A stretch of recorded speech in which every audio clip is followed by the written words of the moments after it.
Like and subscribe might be a simple click for you, but it will lead to a transformational change of our channel. Support us to achieve 5 million subscribers by year 2028.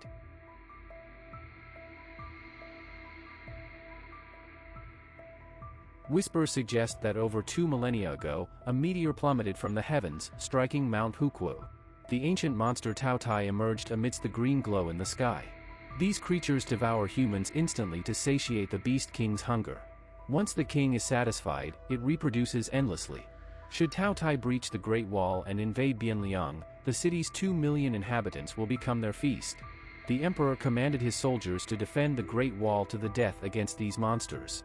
On this day, however, the wall received 2 unexpected visitors.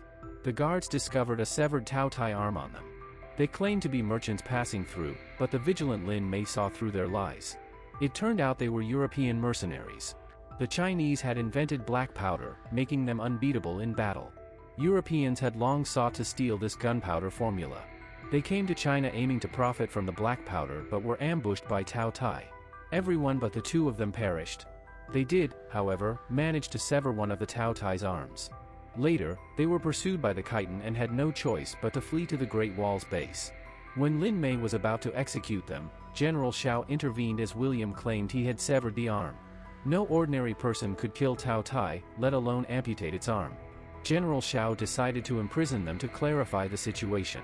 However, Peng Yong couldn't find the prison key.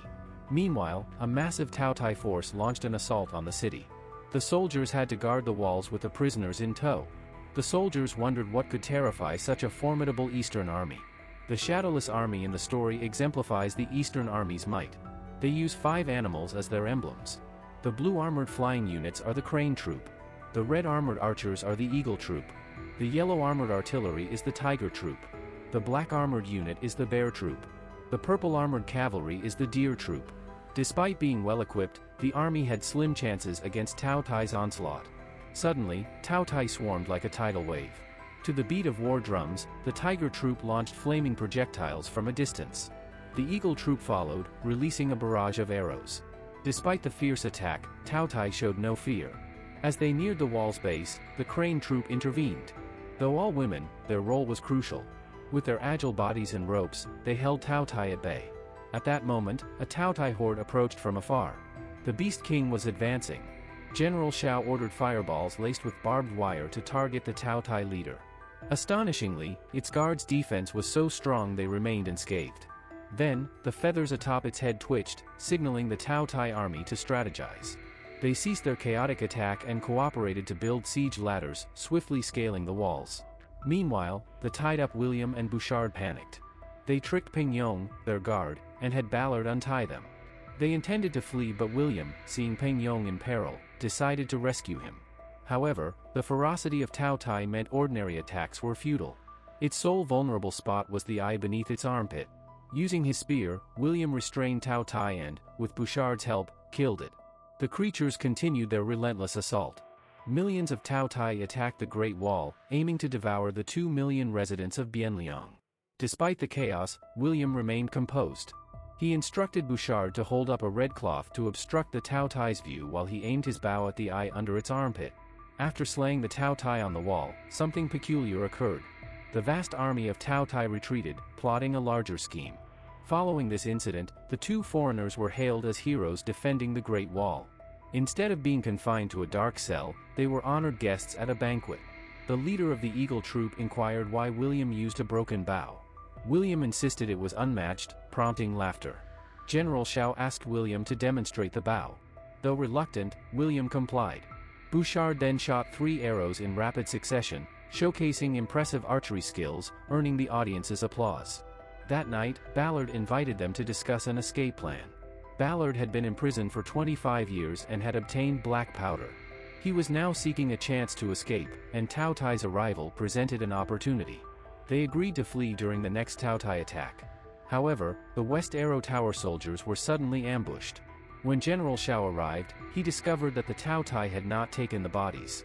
Realizing the gravity of the situation, they immediately formed a defensive line. Not far away, a Taotai approached. As the team advanced, General Xiao saw a Taotai behind him reflected in his sword. He and Lin Mei quietly drew their weapons, preparing to strike. Though they killed it with one blow, the powerful inertia sent the Tao Tai forward. General Xiao sacrificed himself to save Lin Mei. After General Xiao's funeral, a special envoy from the Privy Council arrived with historical records from Bianliang. According to history, Tao Tai lost their hearing near magnets. Without the Beast King's commands, they remained still, easy to kill. To test this theory, they needed to capture a Tao Tai, a daunting task. William proposed using whaling techniques to capture one, angering Bouchard, who wanted to escape during the Tao Tai attack. The next day, they coated the crossbow bolts with anesthetic to capture a Tao Tai. As they shot and tried to reel it in, the Tao Tai broke free from all but one chain. As they attempted to lift it, William advised waiting for the anesthetic to take effect. Although the drug worked, the chain began to break. William leapt from the wall to reattach the chain but was attacked by nearby Tao Tai. Bouchard came to his rescue, but they struggled against the fierce creatures. Lin Mei brought out black powder and prepared gunpowder arrows. Under heavy artillery fire, the Tao Tai was incinerated, revealing the East's black powder power. Upon capturing and experimenting on the Tao Tai, they confirmed the historical accounts. When near magnets, the Tao Tai remained still. The envoy wanted to take it back to Bianliang, unaware this would lead to disaster. The Tao Tai had dug through the mountain. Their previous attack was a diversion to create a secret passage. Meanwhile, Ballard and Bouchard planned their escape. William, seeing this, tried to stop them. During his time at the Great Wall, William realized the Eastern Army's strength came from their unyielding faith. Finding a purpose in fighting, he chose to stay and help. Bouchard, however, knocked William out and escaped with Ballard, who deceived Bouchard and fled with all the supplies. When William awoke, he was treated like a thief. Fortunately, Ping Yong testified for him. Lin Mei, having more pressing concerns, put him in jail temporarily. Tao Tai had crossed the Great Wall and would reach Bianliang the next day, while the cavalry would take 2 days to arrive. Strategist Wang proposed using their latest invention to reach Bianliang before the Tao Tai, a prototype hot air balloon. Despite its instability and the risk of falling to their deaths, Lin Mei ordered Ping Yong to release William before departure. With disaster looming, conflicts between nations became meaningless. William reconsidered and chose to join the battle alongside strategist Wang. Meanwhile, the envoy boasted about his findings to the emperor. While testing the magnet's range to control the Tao Tai, he was suddenly knocked aside by an awakened Tao Tai, causing the magnet to roll away. The Tao Tai then issued a command to the Beast King. Although the envoy threw the magnet, it was too late. Now, millions of Tao Tai were advancing in force.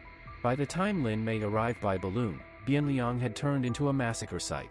Amidst the relentless Tao Tai attack, Lin Mei had to leap from the hot air balloon. She faced overwhelming odds, but just as she was surrounded, a familiar voice called out. It was William and strategist Wang. Lin Mei used her lance's elasticity to spring back into the balloon. At that moment, Peng Yong lit the explosives and handed them to Lin Mei. The pursuing Tao Tai was instantly blown apart. As they made their way to the palace, they found the Beast King feeding, his weakest moment. Just as they were about to strike, the balloon crashed into the palace roof, and they fell. They hurried to meet the emperor, who was cowering under the throne in fear. Strategist Wang inquired about the captured Tao Tai, intending to use it to kill the Beast King. Only by killing the Beast King would the connection between the Tao Tai be severed, causing them to freeze. Strategist Wang strapped explosives to the captured Tao Tai, planning to feed it to the Beast King. But as they transported the Tao Tai, they were attacked. Although William saved Ping Yong, he was severely injured and couldn't move. Several Tao Tai surged into the underground passage. To cover their escape, Peng Yong ignited the explosives on himself and the Tao Tai, sacrificing himself. They followed the underground passage to a door near the Beast King. Strategist Wang, holding a magnet, slowly approached the Tao Tai. The Tao Tai awoke but did not attack them. After eating the provided food, it went to the Beast King to offer its contribution.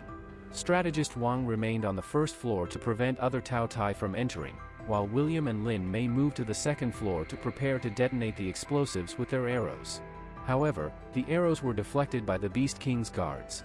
The enraged Beast King ordered its minions to attack the tower, and strategist Wang perished in the assault. In his last moments, he threw the magnet upwards. William and Lin Mei reached the top floor and shot another arrow, but it was again blocked by the guards. The Beast King located their position, and the Tao Tai began to swarm the tower. In a final desperate move, William and Lin Mei coordinated their efforts. William hurled a magnet to disable the guards, while Lin Mei threw a lance loaded with explosives. The Beast King was obliterated in an instant. With the Beast King dead, the millions of Tao Tai disintegrated immediately. In the aftermath, the sheer number of Tao Tai corpses made one wonder just how long it would take to consume them if roasted. Make sure to subscribe and hit the notification button so that you will not miss any of our video updates.